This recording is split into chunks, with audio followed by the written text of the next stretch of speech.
All right, we're live, but I sort of missed little alien AI guys. Hey guys, welcome back to PT Breakfast Club. I don't know. Have you been seeing? I haven't been seeing as many of those Bigfoot videos, but maybe that's how the algorithm works. It feeds you a bunch and then it kind of goes away. So, I think I saw like maybe 6, 7 of those videos. All right, here's the thing. I want to start with the 6, 7. Yeah. Did you guys get a chance to watch the My First Million podcast that I shared with you? I watched the first maybe 5-10 minutes. Okay, so for anybody listening, anybody watching this morning, a recent My First Million podcast, not the most recent one, but I think it was 2 or 3 episodes ago, they talked about this. Now, the guy, and I'm not well familiar with it, but the kid, he's 17. He's talking, they're interviewing something on social media. I tried to find the original video, and he was like, oh, I don't know, 6, 7. And then for whatever reason, this whole idea blows up. Like my kids start saying it. I hear about it months later. I'm like, what does it even mean? Like the kid's 6'7"? Like, I don't understand. Nobody understands, but there's no real meaning behind it. Just this kid said it. That clip went viral.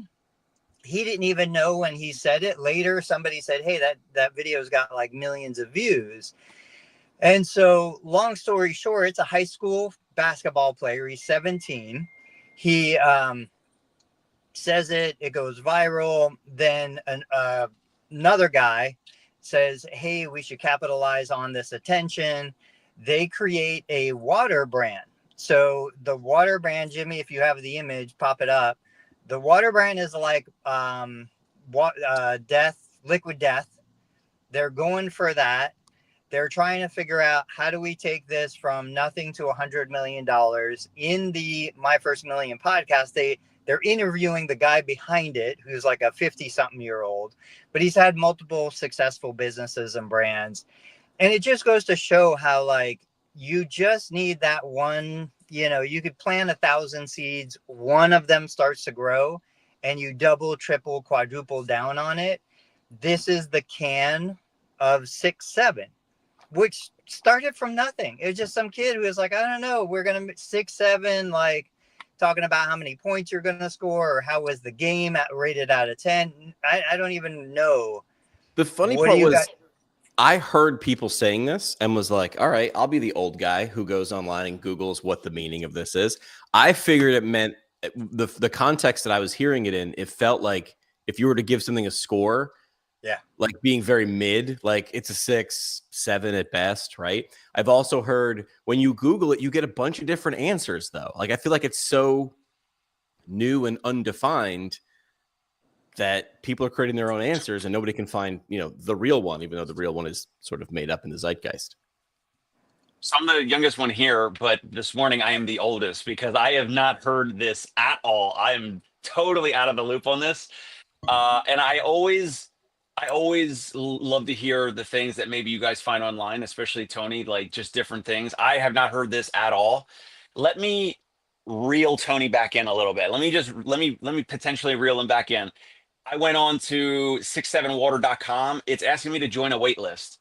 Now, there's so much good stuff about online and things trending and things blowing up and people, their lives changing, their families, lives changing, their businesses changing, their employees, whatever it might be. I am never, you guys are never, and most folks are never going to join a wait list for some water can that may or may not ever exist. So as cool as it is, sometimes when these things happen, they can be flashes in the pan. Just like there was a big thing about Mr. Beast burgers or whatever, but like, I don't know if that is he opening stores? Is that even still a thing, or was that also a flash in the pan? So, as much as it's, I love, and I agree to highlight these types of things that are on social media. Hey, how can we use these for our practices? How can we use this serendipity or this momentum or whatever? How can we use this attention in our physical therapy businesses and practices to help more patients, help our employees, help more patients? But yeah, I mean, I haven't heard this at all, but I'm not joining a wait list for a can of water or any type of company. I'll join a wait list for something Jimmy puts out. I'll join a wait list for something Tony puts out, but not a 6, 7 can of water. Yeah. So hang on, Jimmy, hang on. Here's the thing with that, and you're right, 100%. Like most of the Sasquatch videos, Bigfoot videos, like that is pretty much gone through its life cycle. They were talking about that stuff in this interview, and they said, look, we started this, just we have no idea what it's going to do. We've got over 100,000 people that signed up for the email list.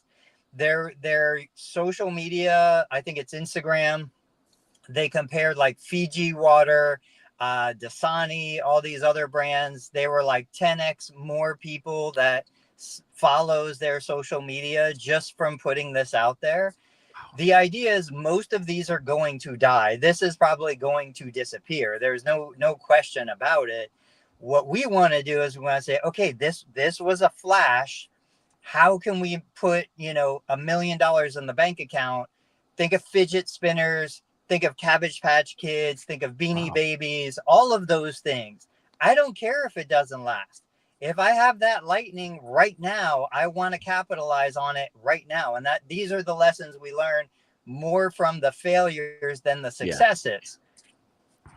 I mean, Fiji water's been around for how long? Years, A long decades, time, right? decades. Yeah. So like, they own 151,000 followers in their real estate, right? Which who would even follow that? Why would you follow? That is a great question. Like, why do you? Yes. What Fiji water is, like, right? Like, so do you need to see what Fiji water is doing? Like, I'm wondering what they're doing. They're showing pictures of beautiful people on the beach drinking their water, right? But then you flip things over to 6-7 water, and how long have they been around? 10 minutes, and they're at 93. So they understand what I think one of the lessons we can learn is this is an attention game. They're saying we said a thing or we made a saying, we yelled Hawk Tua outside of a bar. How do we take attention and run with this? And I think if we were taking a lesson that just Dave just shared, the only constant is change. So like, I understood I had one dimension when I was in radio, sound. And this is before websites really and social media, right? Sound, all I was. But what we figured out was we were this thing. And when something like the Budweiser frogs came around, we then figured out how to twist our thing to mock theirs. It was like a Saturday Night Live. It was like, how do we sort of parody off this to take some of that steam, that whatever's cool in the moment right now, and we can use that and put it in our sales. I think if that's the constant, if that's the thing that you take, which is, okay, I'm going to put my therapists in front of potential referral partners or patients. How do I do that? It better change all the time, because whatever videos you're doing now or whatever attention you're trying to get now, it's going to age out. We know that. They're media, news, attention cycles. How do you stay new? Good artists borrow, great artists steal. Figure out what the cool thing in the moment. Mock it. Be the anti that, right? Say it's the dumbest thing. Mock it. That could be your spin on something. The only constant is change. Yeah, my AI video of my patient saying a joke, it just hit 1.5 million views. But wow. What do I do with it? It's on Instagram. It got like 3,000 views on Facebook. It got less than that on YouTube. So the same thing. I'm like, I got one, but I didn't turn it into anything. I didn't do anything with it. And I don't even feel like if I made more videos like that, they're going to do as well. So I'm not even kind of wasting time trying to double down on that concept. But, when it does hit, I feel like we want to be prepared for it and we want to capture the value from it. Let me show you a specific example. I'll be selfish here. This is Athelis's Instagram page. What do you notice? Like the 300 something followers, but no posts yet. Right. The idea is, and I'm guessing, right, because I'm not a part of the marketing team, we don't know what we're going to say yet, because what are we going to do? Overproduced videos about EHR software or revenue cycle management? Like, that's been done. You're going to over polish someone. I've worked with brands before and come in and they have Marvel quality videos. They're actually going in the other direction now, which is, I want videos that look like they were shot because they're real, because you're trying to blend in You're trying to gain attention in an area where people, they're sort of that overproduce Marvel quality is overdone. Doing this for a brand is hard. Doing this for a 15-year-old kid who drops a funny phrase is simpler, right? How do you monetize and run with that? It's simple, not easy, because where's the Hawk Tuah girl now? We called this, right? This was 6-8 months ago. She'll have her 15 minutes. I didn't see a crypto coin pumping up in the future. I figured a podcast was a way up, or I don't know, a t-shirt brand or a tube top brand or something. Didn't see a crypto coin in her future. But you can run with attention. Your 15 minutes of fame. Was that Warhol who said that? 15 minutes of fame? Andy Warhol. Everybody get their 15 minutes of fame. Well, now the revolution is televised. That 15 minutes can take you a lot further than it used to be able to.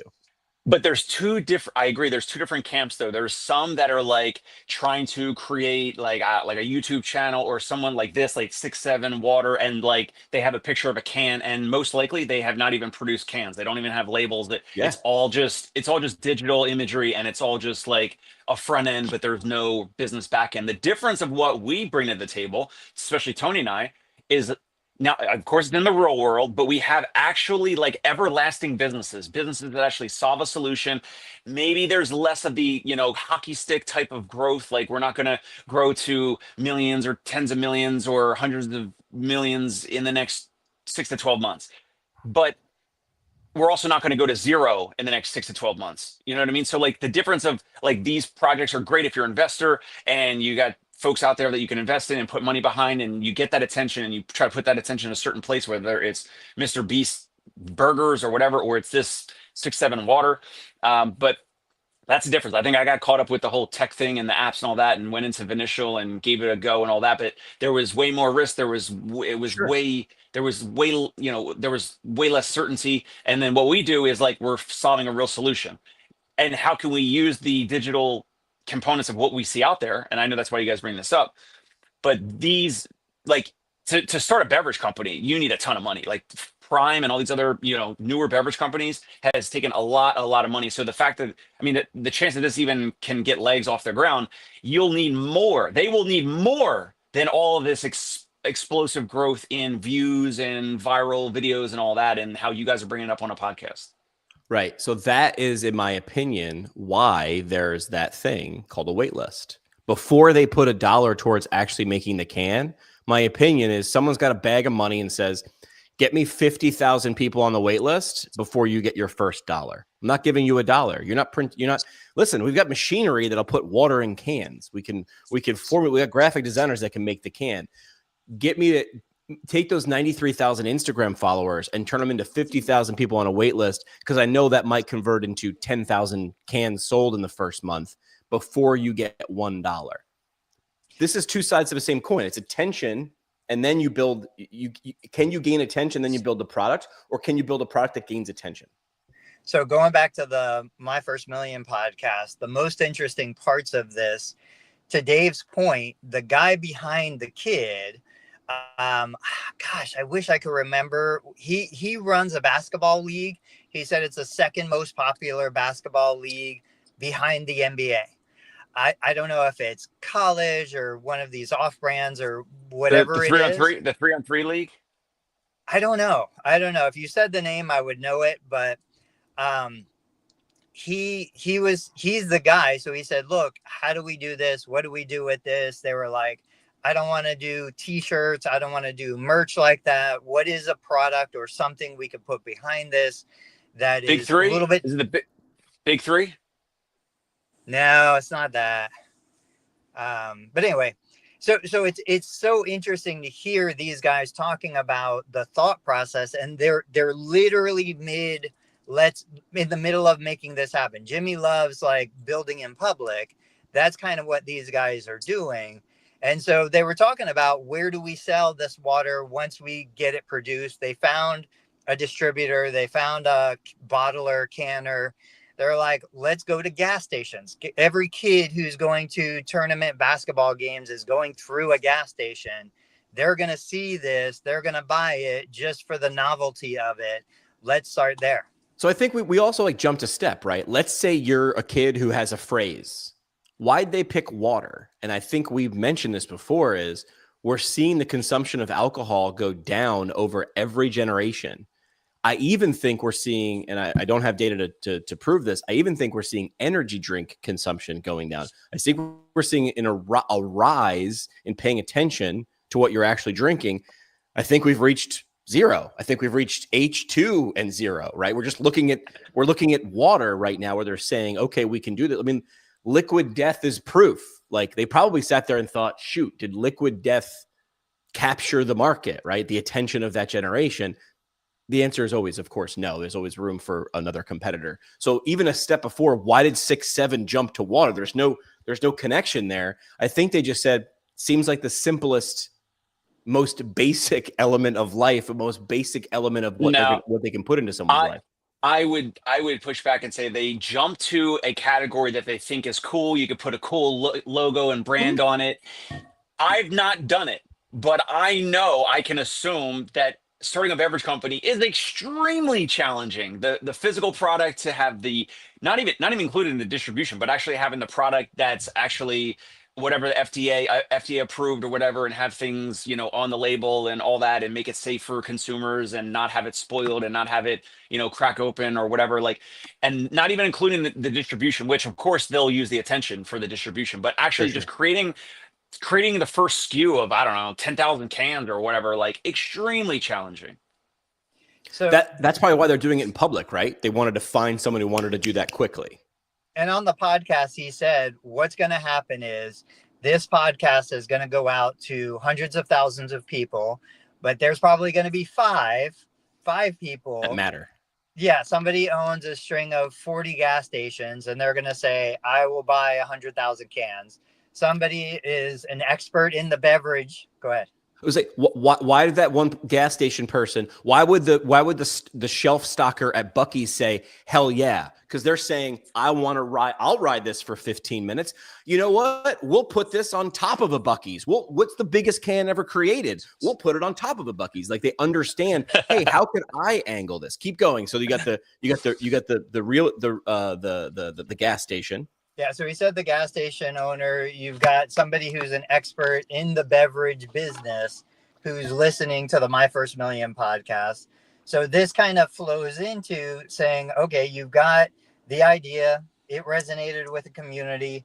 Then you look at the distribution of the idea, not even the physical product, which Correct. is the My First Million podcast and the other stuff. This carries into, okay, how do we apply it to a PT? How do we apply it to clinical? I just did several review videos for a very lightweight 3-wheel walker. It's a rollator. I've got a handful of patients right now who are not strong enough to lift a standard rollator into the back of their car. And I'm like, I need something cheaper, or not cheaper. I need something lighter that's just as maneuverable, that has a seat. Right now, guys, go look. There's only one. It's a three-wheel rollator. It's got a canvas whatever seat, so it's super lightweight. It's about 11 pounds. You take the bag off, it's a little bit lighter. It's foldable, it's easy. I've got videos of these patients lifting it, putting it up on a plinth, so it's kind of at the level of an SUV. It marks all the requirements I need. And there's only one out there on the market and nobody's promoting it. So that's where I kind of take an idea like this and I say, okay, I'm going to put out a couple of videos. One of those videos goes viral. I already reached out to the company and I said, hey, nobody else is talking about this. I genuinely believe it's a great product. I purchased the product. I'm under no obligation to say anything good. And now I have the opportunity to come in as the primary representative for that product. I could be the voice of that product, which is, you know, ridiculously scalable when you look at the numbers of that specific walker selling on Amazon right now with no real like influencer or promoter. So this is where I think the magic happens, is when you find the right product, the right timing, the right person to put their name behind that product. This is scalable, whereas one-on-one physical therapy is never going to be scalable to that level. Makes sense. Love it. I just joined the 6-7 water wait list. By the way, here even better. because I just want to see what they're going to do. By the way, it's not an email list. They ask you for a donation. Text message. And I've never seen this before. They gave me like their contact page, like, so I can save it in my phone. So when they text me later, it'll come up not as a generic That's smart. That's 5-digit number. So their logo is already embedded in that. That's pretty like smart. that. I'm excited to see what they do with it, knowing that in 2 weeks it'll either be the biggest thing in the world or be nowhere. I want to jump over to the SaRA Health graphics, the graphs, Tony. Sarah Lyon is an OT. Oh, I thought it was SaRA Health. I'm sorry. Yeah, no, it's Sarah Lyon. She has OT potential. I asked her for permission to share these graphics. That she put these charts together. Jimmy's going to pull them up here in a minute. I'm sure everybody's seen them by now, but if not, it's basically a graphical representation of the decline. So this one is the decline in occupational therapy, like student applications. And we can just see it, plummeting. The other one, if you get a chance, and we'll talk about both these topics, this is a inflation adjusted representation of the declining reimbursement from Medicare for both OT and PT. So the most common CPT codes. And I did the same thing, so like you can go to your Medicare MAC website, you can pull up the fee schedule. In Ohio, it goes back to 2012. It was a 6% absolute reduction. So what I got paid in 2012 for 97110, I'm getting paid 6% less in 2024-25. But inflation adjusted, it's like a 34% decline, when you look at what that actual buying power is behind those numbers. And so, I mean, you can really see how impactful, like, how do you run a business selling the same product, trying, most of us, to sell a better product for 30%, 34% less income? That costs us more to make. Yeah. Yeah. I mean, labor is more expensive. I graduated almost right in the middle of this graph right there at 2016. So almost 10 years ago.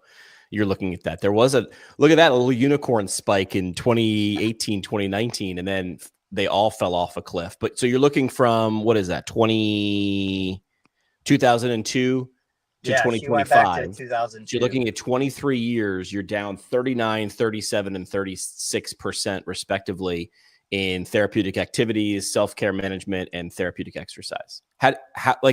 Is there another industry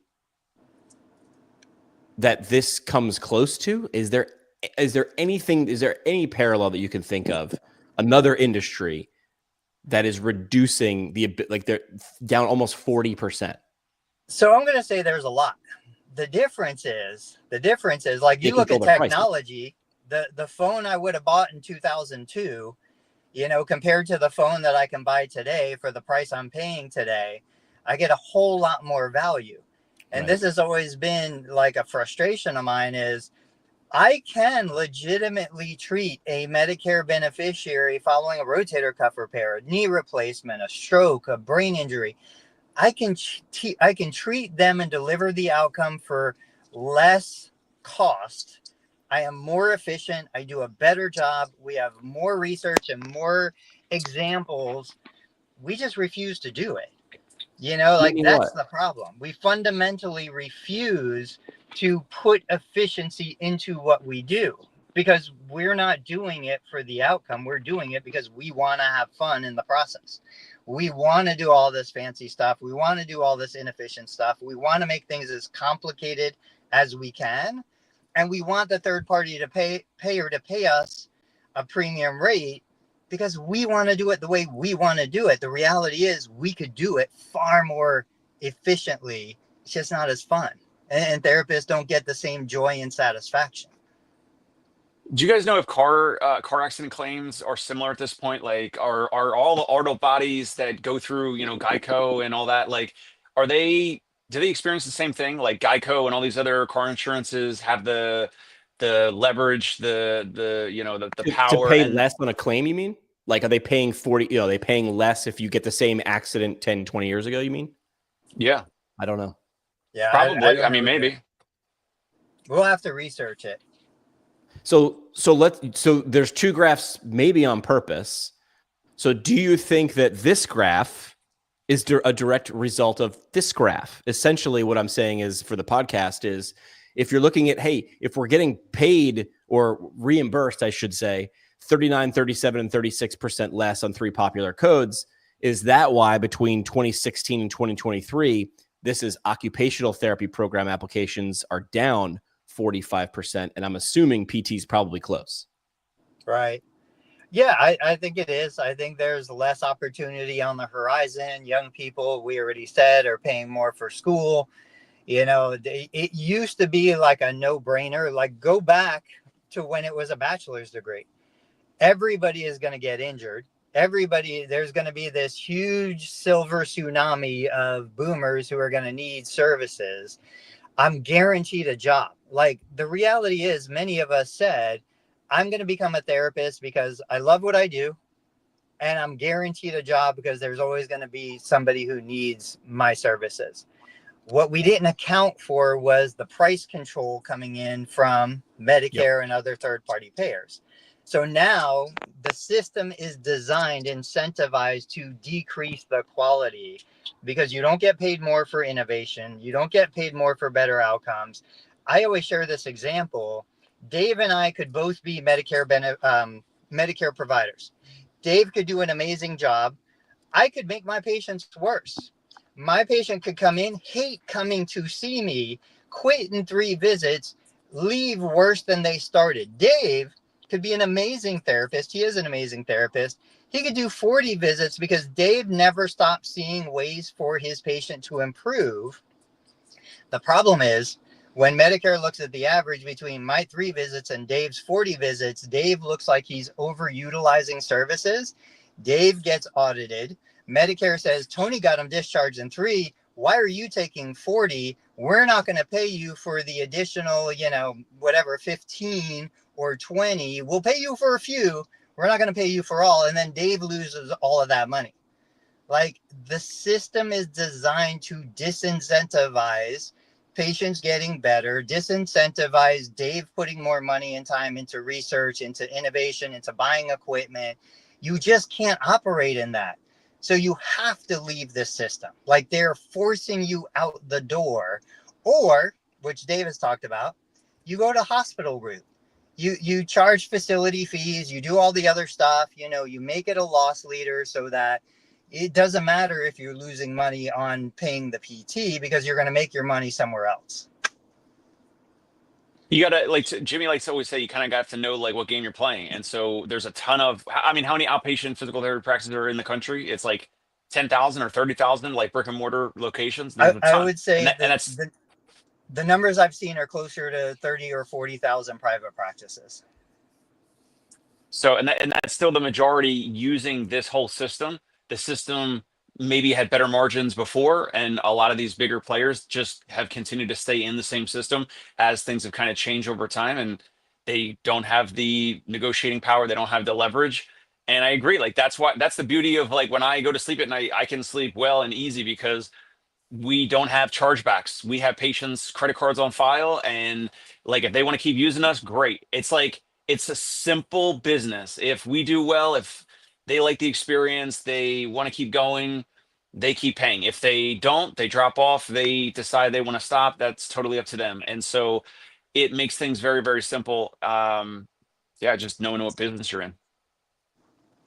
Yeah, I mean, I got my haircut yesterday because I really needed it. But also, you look at that, there are several haircut places that have opened in my tiny little town over the last couple of years, and I'm like, how's that work? Well, everybody's got hair needs to get done, and I know for a fact that the men's and women's hair places have raised their prices, and people just say, well, yeah, stuff's more expensive, and I still want my hair to look good, so I pay it. You could grow it out, you could do it yourself. You could go to Supercuts, and people do. Water finds its level. It is not the same thing. It's not the same argument because there's someone in the middle in healthcare saying, well, I dictate what you get. if anything, in this particular condition. What seemed like probably a good idea, wasn't it Nixon who introduced third party and Kaiser Permanente and this whole third party payment model? Wasn't it? I could do the research, but it doesn't really matter. But it exists now. It's existed my entire existence. What probably seemed like a great idea at the time, it was for those in power, and it still is for those who have the money in the bank first. I shared Reagan, not Nixon. Reagan. Sorry. I shared a post in my Facebook group, and it was a little tongue in cheek. And, you know, a lot of the new members don't know me and don't know my position. So I basically said something along the lines of, when you're evaluating a new Medicare beneficiary and the patient, you know, how do you say to the patient says, my goal is I want to travel, I want to garden, I want to get back to pickleball. How do you have the conversation to say, well, that's great, but unfortunately those things aren't covered. This is how much it's going to cost. And the majority of names that I didn't recognize, which tells me they're newer members in the group, were like, oh, you can always find ways to justify, you know, and they want to go play pickleball. You talk about, you know, walking on uneven surfaces. And I'm like, no, you guys, this is why we are never going to move away from the reimbursement and the declining reimbursement, because you will do everything in your power to take money away, take money out of your pocket, to sacrifice your family's financial well-being just to deliver the service that you want to deliver, regardless of what Medicare is buying, regardless of what they're paying for. And so this verbal, you know, gymnastics to say, oh, we're not talking about traveling through Europe, which if you're traveling through Europe, you have enough money to pay for the therapy you need. Amen, we're talking about traveling through the living room to the kitchen so I can get, you know, feed myself. No, as soon as that patient says, I want to, and then there's something on the end of that statement that is recreation, leisure, hobby, community, you know, any of these things, it's not a covered service. And so yesterday I shared a follow-up to that, and I haven't looked at the comments, but I'm like, there's a Timex and a Rolex. Both of them keep track of time. Both of them are durable. Both of them are great watches. Nobody's going to sell a Timex for the price of a Rolex, and nobody is going to sell a Rolex for the price of a Timex. And that's what we are doing. We are sacrificing decades of education and experience for minimum wage. Why? Because we want to do it, not because it's the right thing to do. And to switch in mid-career or any point in a career, especially as a practice owner, is very, very challenging. When I stepped away from patient care, yes, it's like, oh, there's a little less cash coming. There's a little less cash net hitting my bank account because I'm no longer producing some amount of the revenue, right? So I had to figure out, okay, how do I make this work, and how much more productive do I need to make my therapist? And I have to work on all this other stuff with marketing and relationships and referrals and now the videos and all that type of stuff. So to change and to get out of patient care, or to change and go from in-network to out-of-network, or from Medicare to self-pay, and have those conversations, very, very challenging. And many practice owners, I think, Tony, you might agree, like all the folks that you have, I think you've said before, like they call in, they want to use their insurance. They're looking to use their insurance. Now, of course, you find ways that are compliant and legal and all that to treat them, and you do great work. But across the country, a lot of these in-network individual patients that have in-network or Medicare, they have been indoctrinated to like, all the physical therapy practices are going to take it regardless of their demands, their wishes. Hey, I can walk 2 blocks. I want to be able to walk 5 blocks. And most practices will bill Medicare or the in-network insurance for that. And they'll say, oh, maybe they'll document in the note, oh, they have pain and disability or impairment with dressing, cooking, self hygiene, personal hygiene, whatever. So the challenge is going away from that whole model, potentially having to find new patients that will actually pay out of pocket, that will have better margins so you can pay your therapist better, you can stay alive as a practice, grow better. Those are the challenges that the practice owner doesn't want to confront. Most practice owners do not want to confront it. They don't want to deal with that. It would be extremely challenging, or it could be challenging to change that.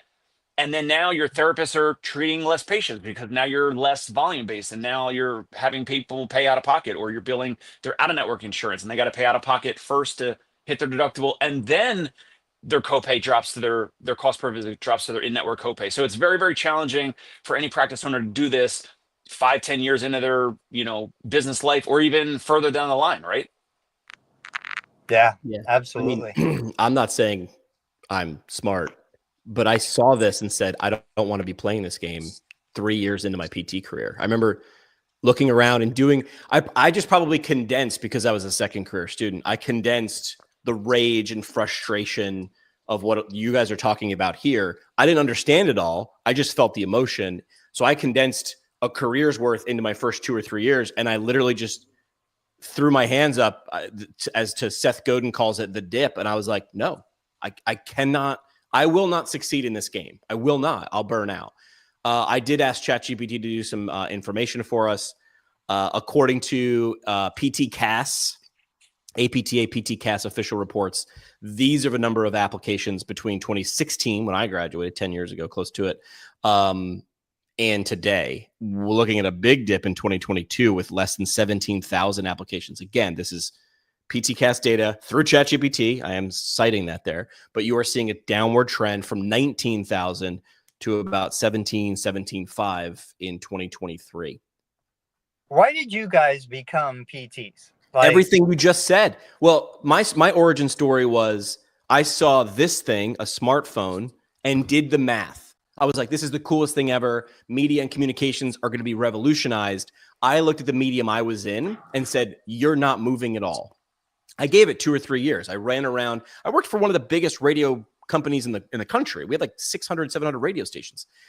And I had some leverage. Like, I ran a couple of different stations in one market. And I was like, how do we use this? How do we use this? I had some success doing campaigns similar to 6-7 with text messaging. Can I touch someone directly, and the speed and measure it and all those different things?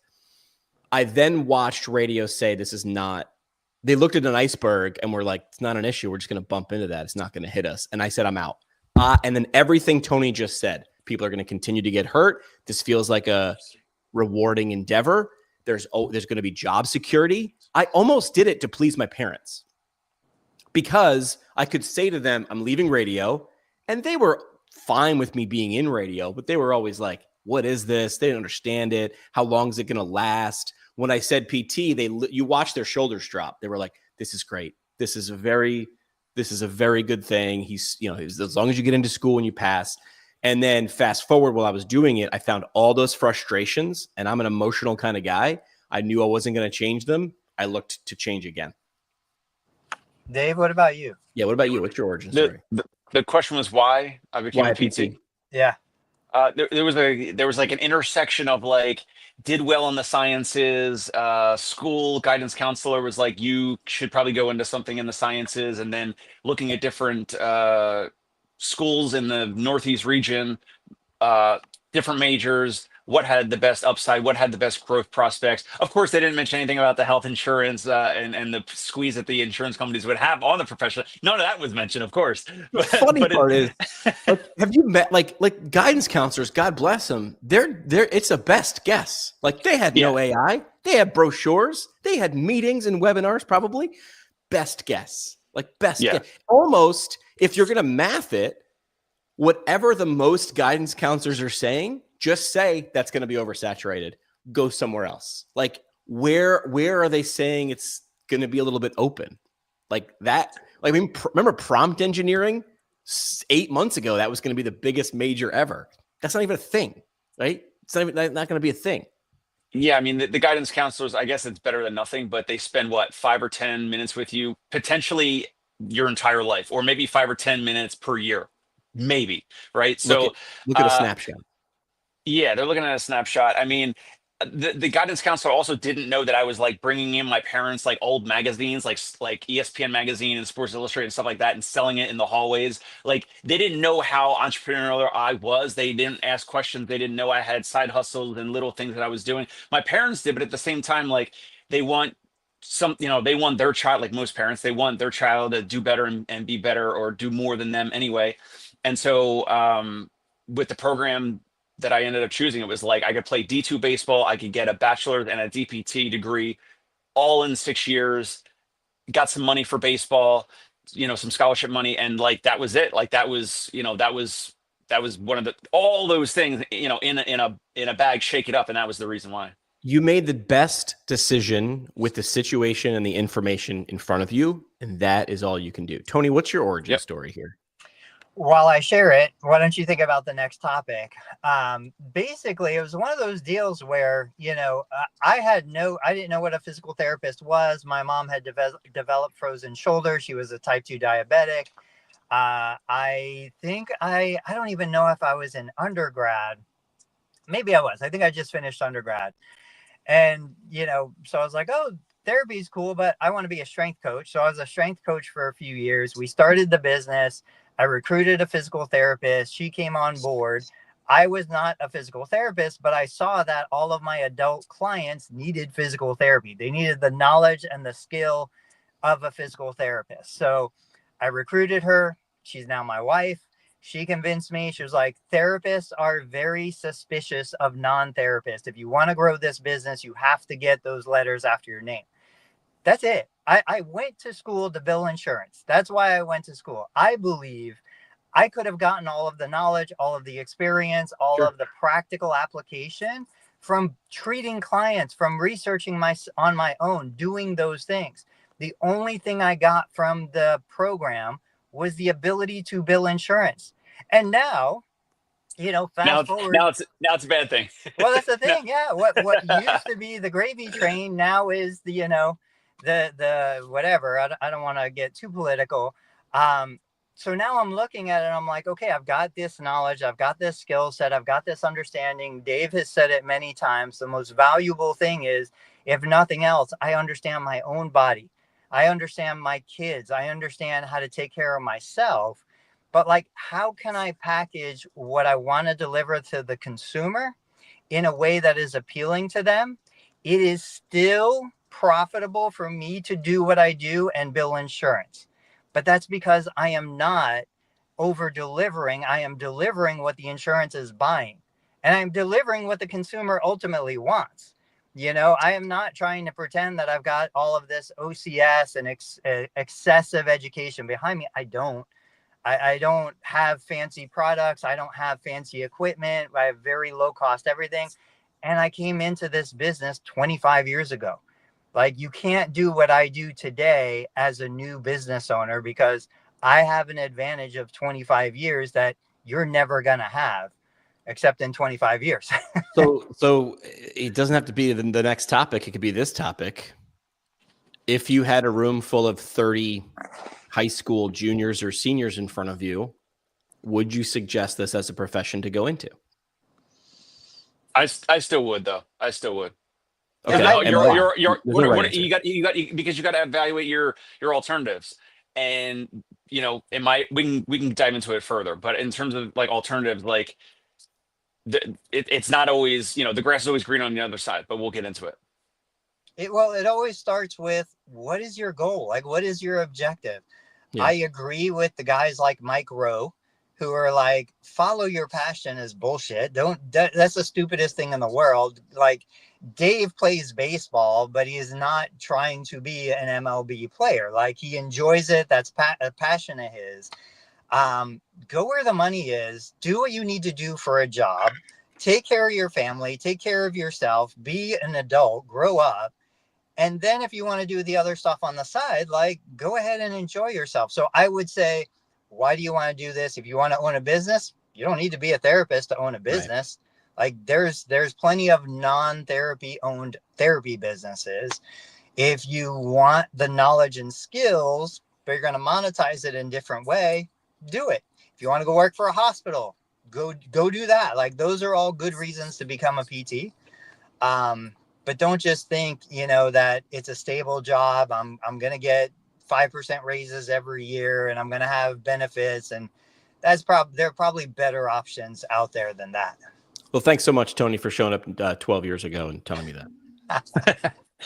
Historically, and even still in New York City, you always hear families and older adults that they could be in their 50s, 60s, whatever.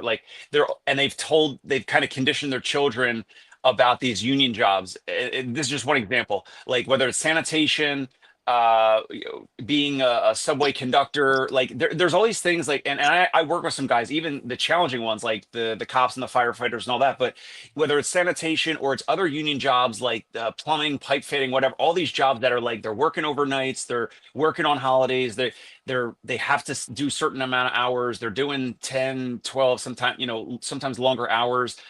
And what they always say, and friends that I even play baseball with, like they'll say, like, yeah, like it's great because you get all these benefits and this pension, all that. And it's like, but we're treating patients, we're making impact and helping people, actually walk again, move again, play baseball again, whatever. Like we're having great direct impact with other folks in our communities. And then there's other folks that have made other decisions. They went other paths and they're talking about like the pension and the thing at the end, but they typically, not always, but many of them hate what they do. And it's like, it's just crazy. Like you could go a million different directions, but yes, I would absolutely still recommend it. You could go self-pay, you could go out of network, you could use our skill set. We've talked about it so many times on the show, your skill set of understanding, triaging patients, helping them with, sleep and health and wellness and hygiene, all that type of stuff. So there's so many things that we can do that allows an individual professional that does physical therapy, whether PT, PTA, whatever, or all the other therapies, to have so much more enjoyment and actually help empower other folks. And yeah, there's other folks out there that just like they're doing something but they hate it, and they also can't leave. They can't leave, and they're probably looking at physical therapy like, oh, that's got to be a sweet gig. It is. It is. Like you said, I don't do weekends. I don't do late nights. I don't do holidays. Like I've got a very easy life, and I'll take the sacrifice of having more money to the being able to spend the time I want with my kids, waking up with them in the morning, packing their lunch, like making sure they get off. I just dropped my kids off at school and then came here, hang out with you guys for an hour, and then I'll go in there and I'll do a couple evaluations and treat a couple patients. The lifestyle comes at a price. I'm willing to pay that price still at this time in my life. Pick your suck. There's hard stuff on everything, right? I mean, people looked at me when I worked at a radio station, like, how could you complain? I was okay with working nights and weekends and doing different things because of the upsides. It wasn't money, but it was the other upsides, right? Oh my gosh, it must be awesome to go to all these big concerts. Yes. For every awesome concert I went to 35 ones that I didn't want to have to be at, but I was okay with that. I did the math on that and I was okay with the trade-off. I was watching this series of videos about a guy who's a craftsman and he learned to be a woodworker in Japan 30 years ago. And he had some interesting insights. In Japan, they don't teach by speaking. You learn by watching. You want to be a woodworker? Sit. I'm going to now woodwork for 8, 10, 12 hours. You will watch. You're allowed to ask questions at lunch and when the day is over. That's it. And then he said 2 or 3 days into me just watching, he said this was super bizarre, like coming from an American education. 2 to 3 days in, the guy just said work. And he got up and left. Now he was supposed to now repeat and do what that guy was doing. And he came back after 6 hours, took the stuff he had produced and put it into 2 piles, good and bad. And he said to the bad pile, fix it. Didn't tell him what to fix or how to fix it. This feels Mike Rowish, which is like, if you hate that, if after the end of a month you hate that, good. Don't do it. But we over-educated, right? You would have started in a didactic webinar, watching an on-ramp, and you wouldn't have any idea if you liked it or not. Immersion, right? Like I started by accident going to get classes, going to pass classes. Now I have a target. I have, like what Dave just said, I have an end. I've got to get to the end. I've got to get A's in all these classes instead of go sit in a clinic, just watch. That should have been first. It was like 13th. People should probably do that first. Absolutely. Yep. And I think we've agreed, like hands down, anybody who is an exercise tech or an aide working in an outpatient clinic before they went into PT school, like heads and shoulders above everybody else. I know I've got a couple of young people right now, not at my clinic, but at local clinics. And it's just, you cannot do better than to go get a job or even volunteer and do something like that. Whether, like, I think most of us have had this experience. When I was a tech, I was treating patients. I was doing everything. Like patients were asking to see me. or you're in a place where you're just getting, cleaning up and putting equipment away. Bottom line is there's no replacement for something like that. To me, school is still just a barrier to get to where we want to be. We just got to get through the school, get through the curriculum. I think it needs to be revamped. It's not going to be revamped, but just get over it and get out there and really like find the people that you like and want to mentor under.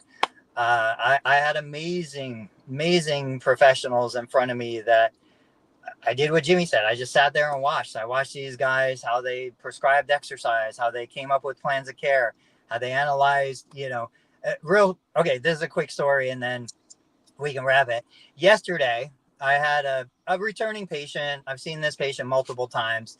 An engineer mindset. And you guys know what these people are like, right? Very particular, this is the way it is, very rigid. And so this particular engineer comes back and he's like, hey, this is what's going on. I've got this pain. It's a low back issue. The doc wants to do injections at L3 and L4. I told the doc, I'm an engineer. I understand how these things work. You are not going to inject multiple levels. We're going to figure out what the problem is. You're going to do one level. And I was like, I get it. I can empathize with your mindset because I am like that too. And if we were doing a clinical study and trying to figure out what's causing the problem, let's change one variable at a time. However, you just told me you want to go to South Africa with your wife. You want to do all of these things. You're not trying to run a clinical study to determine what is causing the symptoms you're dealing with. You want to feel better. Just go freaking shoot everything up. Like if I was in your boat, I'd be like, dude, hit every level that the insurance will pay for and let me go enjoy my life, And so that's a perspective I think we can deliver. I can't make them better. We talked about the arthritic changes are there. They're not going to go away. We're going to manage the symptoms. We're going to make you stronger and healthier and feel better. But I'm like, we can deliver a perspective to the patient that nobody else seems to deliver. I think that is the unique value of going to see a physical therapist. And the only reason why I could do that is because I've seen better therapists than me over the years, and I've listened to them and I've observed them and I've watched them. It's not because of what I learned in school. Yeah. And that's why I had success in my previous profession is the people that I learned from, either bosses or colleagues. It was watching what someone did, and I guess being open enough to listen to it and actually take that advice. And also, if you not take a few of those pieces of advice as well. The challenge is, Tony, as you know, you have to go through the schooling to even get out into that experience to do the shadowing. Now, of course, you can do some shadowing early. You could be undergrad, you could be in high school or work as an aide and kind of do the shadowing. But in general, you kind of have to like go through all that schooling, and then you get to work with other colleagues and be immersed in the whole physical therapy world or whatever the profession might be. So, all right, guys, parting shots. I'm gonna say, you're going to be sharing ideas, sharing concepts, creating videos, photos. Oh, okay. Here's my parting shot. I just started realizing how powerful photos, images are on my Facebook business feed. They too are monetized. They're monetized at a CPM rate that's comparable to a video. So what I'm doing, and I'll share the results next week with anybody who's interested, I'm taking screenshots of like the best parts within the video. I put that screenshot into ChatGPT. I tell it to generate a Facebook post for this image, and then I share the image as a still photo with the ChatGPT post. They're doing awesome. Like tens of thousands of views just on these photos. I didn't even realize that was something that people were still interested in. Jimmy, I think you're muted. It's a pendulum, right? There's only several ways to share media, right? And the pendulum swings, and video is going to be prioritized, and then something else, and then words again. I mean, it goes round and round. Parting shot will be a question back to Tony and Jimmy about the images versus videos. Maybe we'll catch this and we'll cover it on the next episode. But my immediate gut response of that the videos or the pictures are doing well on Tony's Facebook feed is because maybe the photos are getting more engagement than the videos, because the videos, someone's not going to thumbs it up unless they're kind of watching a little bit more into the video. Whereas an image, you see an image in some business page, you see it right away, you like it or you don't like it, and you're more likely to maybe thumbs it up or engage with it, thumb it, like it, love it, whatever, comment.